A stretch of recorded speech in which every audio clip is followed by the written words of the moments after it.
હિરિયાના અવાજ કર્યો અને પરદેશની માલિપા રાતે જઈ અને હિરિયાના ભયું જ્યાં હુતા હતા ને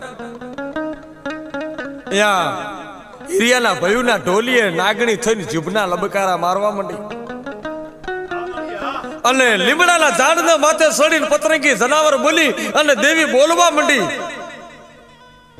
હિરિયાના ભયુને ઓળખી જાઓ, મારા બાપની દેવી બોલે છે.